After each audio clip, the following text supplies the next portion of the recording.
조갑제 TV 시청자 여러분 안녕하십니까. 2024년 12월 2일 오후 1시 30분입니다. 대한민국에서는 아직도 6.25 전쟁이 끝나지 않았다고 합니다. 6.25 전쟁은 전투로서는 끝났지만은 다른 형태의 전쟁이 계속되고 있다는 거죠. 그 다른 형태의 전쟁은 두 가지 전쟁입니다. 하나는 이념 전쟁입니다. 공산주의가 옳으냐, 자유민주주의가 옳으냐. 두 번째는 역사전쟁입니다. 한반도에서 유일한 정통국가는 대한민국이냐, 아니면 북한이냐의 싸움이 지금도 진행되고 있습니다. 국회에서도, 그리고 정부 안에서도, 학교에서도, 거리에서도, 언론에서도 전방위적으로 진행되고 있습니다. 아직도 승부는 끝나지 않았습니다. 그런 가운데 오늘 조선일보 김윤덕이 만난 사람에 등장한 박정희 동상 세우는 김형기 교수 인터뷰가 바로 아직도 진행 중인 이 사상전쟁의 한 면을 보여주고 있습니다. 한때 진보 진영에, 이른바 진보 진영에 속했던 학자가 어떻게 해서 박정희 동상 세우는 운동을 주도해가지고 오는 12월 5일 경북 도청 앞에 박 대통령 동상을 세우게 되었느냐 하는 이야기를 주제로 해가지고 문답이 오고 가는데 상당히 흥미롭습니다. 어떤 사람이 생각을 바꾸는 과정은 정말 드라마틱합니다. 생각을 바꾸는 것을 오해를 하면 변절이라고 그럽니다. 그러나 좋게 말하면 그게 적응이죠. 인간은 적응의 동물입니다. 진화의 법칙에서 확립된 원칙이 있습니다. 살아남는 종은 강해서가 아니라 변화에 적응하였기 때문이다. 이거죠. 많은 한국의 지식인들이 일생을 사는 과정에서 변화를 합니다. 굉장히 진보적이라고 생각했던 사람들도 내가 걷던 길이 이게 진보가 아니구나 라고 판단을 해가지고 달라지기도 하고 또 뭐 그 거꾸로 있는 경우도 있습니다. 박정희, 이승만 두 사람 다 젊었을 때는 어떤 혁명적인, 혁신적인, 박정희 대통령의 경우에는 좌익적인 생각도 가졌던 사람들입니다. 그러나 그 뒤에 두 분의 생각이 바뀌죠. 그래야 위대한 문명 건설가가 되는데 이승만, 박정희 대통령도 그 생애에서 자신을 변화시켰던 사람입니다. 이 김형기 교수도 그런 분으로 보입니다. 이 인터뷰를 제가 소개를 해드리겠습니다. 박정희 동상을 세우겠다고 하자 실성했다, 맛이 갔다는 비난이 쏟아졌다. 유신개발 독재를 줄기차게 비판해온 그의 동료들 좌파 경제학자들이었다. 김형기 경북대 명예교수는 맛이 간 게 아니라 새로운 맛에 빠진 것이라며 호방하게 웃었다. 마르크스를 신봉했던 경제학자는 어쩌다 박정희에 꽂혔을까? 김윤덕 기자가 묻습니다. 논란 끝에 5일 경북 도청 앞에 박정희 동상이 선다. 김형기 교수는 이렇게 이야기하네요. 추진위원 7,000명, 일반 국민 13,000명 등 총 2만 명이 넉 달 만에 20억 원을 모아주었다. 8.2m 높이 동상을 12개 배경석이 병풍처럼 둘러싼 형상이다. 동상을 두고 대구시 영남대와 경쟁하는 모양새던데 그렇지 않다. 대구시와 민관 협력을 추진했지만 홍준표 시장이 단독으로 건립하겠다고 해서 성사되지 못했고 대신 이철우 지사가 도와주셔서 경북도청 천년숲에 건립하게 되었다. 왜 꼭 동상이어야 할까? 일단 시각적으로 눈에 띄어야 젊은 세대도 관심을 가질 거라고 생각했다. 대구 시민을 대상으로 한 여론조사에서는 30대의 70%가 동상 건립에 찬성했다. 30대의 70%가 동상 건립에 찬성했다. 아마 20대도 비슷할 겁니다. 한국의 20대, 30대는 좌익 이념에 물들지 않는 세대입니다. 그리고 눈에 띄어야 교육이 된다. 이 말이 굉장히 중요합니다. 동상은 그 자체로서 아주 가장 효과적인 교과서입니다. 이승만에 이어 박정희 우상화라는 비판이 있다. 우상화가 아니라 정상화다. 독재자로 악마화하지만 말고 우리 역사를 정당하게 평가해보자는 것이다. 한쪽으로만 굽어진 나무를 바로 세워보자는 것이다. 반대 시위가 거셌다. 참배를 하든 침을 뱉든 자유다. 동상 건립을 계기로 치열한 토론의 장이 펼쳐지기를 바란다. 이런 자세가 좋은 것 아닙니까? 침을 뱉든 뭐 돌을 던지든 동상은 한번 세우면 없어지지 않습니다. 그 대신 토론의 계기가 되는 거죠. 배경석에 새긴다는 12대 업적 중 5.16 혁명은 논란이 되지 않을까? 5.16은 군사 정변에서 끝나지 않았다. 근대화 산업화로 이어져 대한민국을 근간부터 바꾼 혁명이었다. 박정희 대통령이 서거 전 서신 일기에도 5.16은 아직 끝나지 않았다는 문장이 나온다. 박정희는 대한민국의 완전한 자립경제를 꿈꾸었다. 박정희 동상이 호남에 세워져야 더 뜻깊은 것 아닐까? 5.18 동지회 김현장 회장도 박정희 동상 건립 추진위원으로 참여해 주셨다. 호남의 박정희 동상이, 영남의 김대중 동상이 세워질 날이 곧 올 것이다. 72학번 유신 세대로 반육신 반독재 운동을 했다. 여기에 대해서 김형기 교수는 세상을 민주주의라는 시각만으로 바라봐서는 안 된다. 는 걸 뒤늦게 깨달았다. 나는 외눈박이였더라. 김수현 교수보다 먼저 서울대에서 자본론을 강의했던데 소련 해체 직전 페레스트로이카 경제학자들의 글을 읽고 충격을 받았다. 노동력을 상품화하면 노동 소외와 종속을 가져온다는 것이 마르크스 이론인데 페레스트로이카 학자들은 이에 반기를 들었다. 소련에서 노동 해방은 이루어지지 않았다고 비판한 그들은 노동시장을 다시 부활시켜야 한다고 주장했다. 얼마 안 있어 공산주의가 무너졌다. 박정희를 파고든 계기는 무엇이었나? 2006년 미국 버클리대 1년 연구교수로 가 있을 때 좌파학자들이 박정희를 높이 평가하는 걸 보고 놀랐다. 그들은 국가가 적절한 개입을 하면서도 시장을 죽이지 않는 방식으로 성공한 박정희 모델을 케인스 경제학의 성공 사례로 보았다. 스승 변형윤 서울대 경제학과 교수는 박정희와 대척점에 있던 분 아닌가?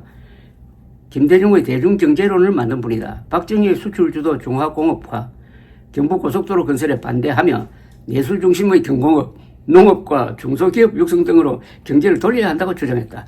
그러나 대중경제론은 안병직 선생 비판대로 북한의 극단적인 자력갱생 모델 같은 것이었다. 대중경제로 갔다면 오늘의 대한민국은 없었다. 통렬한 비판입니다. 대중경제로 갔다면 오늘의 대한민국은 없었다. 중화공업을 건설하지 못했다는 거죠. 노무현 정부 정책실장을 지낸 경제학자 이정우는 박정희 때문에 경제발전을 한 것이 아니라 박정희에도 불구하고 경제발전이 이루어졌다고 주장하던데 어느 도단이다. 올해 노벨 경제학상을 수상한 제임스 로빈슨 교수가 말했듯이 박정희가 수출 주도 성장 정책으로 경제를 빅푸시하면서 한국은 폭발적인 성장을 했다. 현재 남한과 북한의 격차는 김대중의 대중경제, 북한의 명령적 계획경제를 이긴 박정희 경제학에서 비롯된 것이다. 조갑재 선생은 올해 노벨 경제학상의 수상자는 사실상 박정희라고 하셨는데 나도 동의한다. 노무현 정권의 무능을 비판하며 민주주의가 밥 먹여주냐는 말을 한 적이 있다.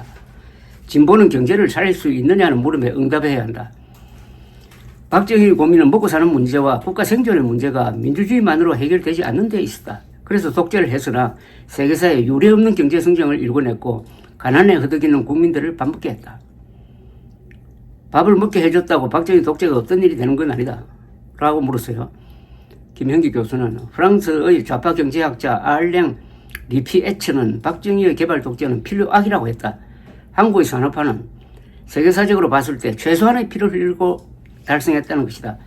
노벨상의 제임스 로빈슨 교수도 독재는 인정하지만 그것이 경제 성공을 덮을 수는 없다고 했다. 최소한의 피를 흘렸다는 것은 유신 피해자들과 가족에겐 큰 상처가 될 말이다. 물론이다. 그래서 나는 박정희 대통령이 인혁당 사건 등 박근혜 대통령이 인혁당 사건 등 유신시대의 인권 탄압으로 죽어간 이들과 유족에게 사과해 주기를 바랬다. 역사적 화해가 이루어져야 한다. 환경 파괴, 빈부 격차 등 박정희 개발 독재의 부작용 후유증도 적지 않다는 질문에 대해서는 산업화 과정에서 불가피한 환경 파괴는 있었지만 박정희는 그린벨트를 만들고 대대적인 산림 녹화를 추진한 지도자였다. 세계적 환경운동가인 미국 지구정책연구소장 레스터 브라운도 박정희의 산림 녹화 사업을 세계적 성공 사례로 꼽았고 박정희처럼 우리도 지구를 다시 푸르게 만들 수 있다고 했을 정도다. 빈부 격차, 양극화의 시작을 개발 독재로 보는 학자도 많다. 1993년 세계은행이 공평성을 수반한 고성장 High Growth with Equity 공평성을 수반한 고성장이 동아시아 기적의 핵심이었다고 보고한 적이 있다. 한국이 그 대표적인 국가였다.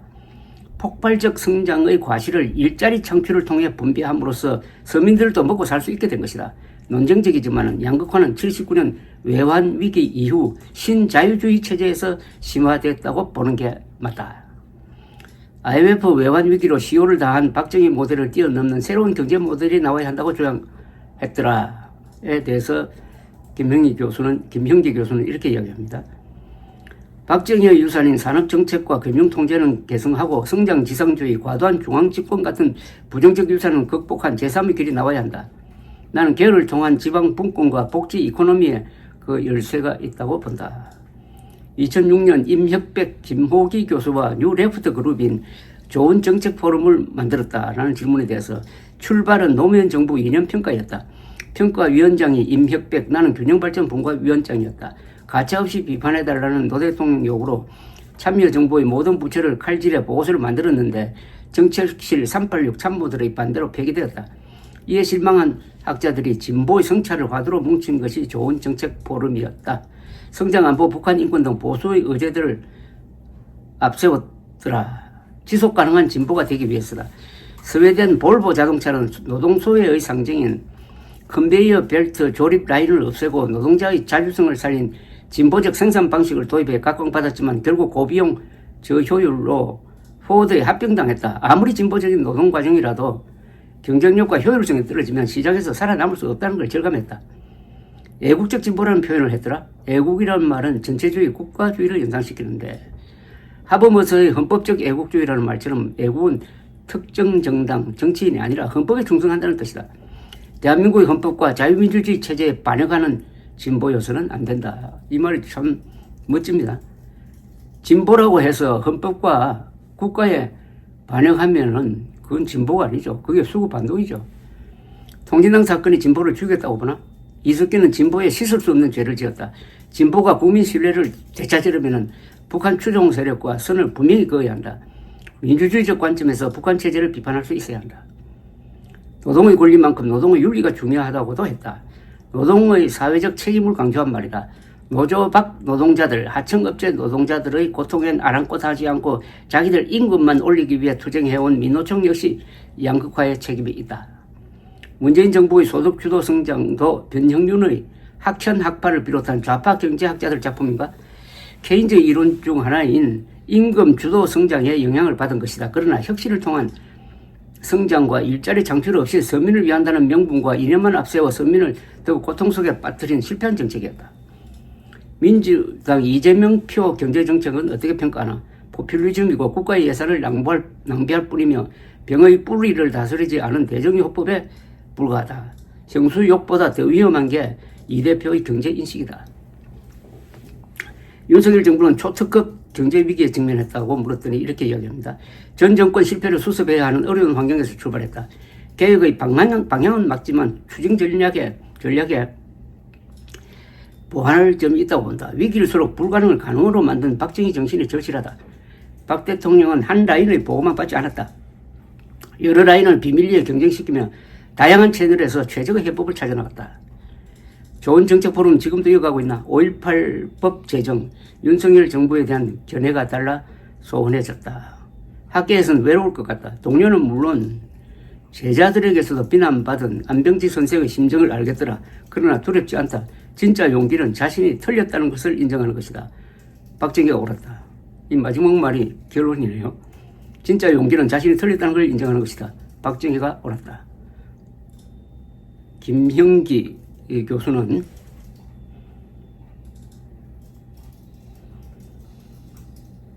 (1953년) 대구 출생, 경북고 서울대 경제학과 졸업 후 동대학원에서 석사, 박사 학위를 받았습니다.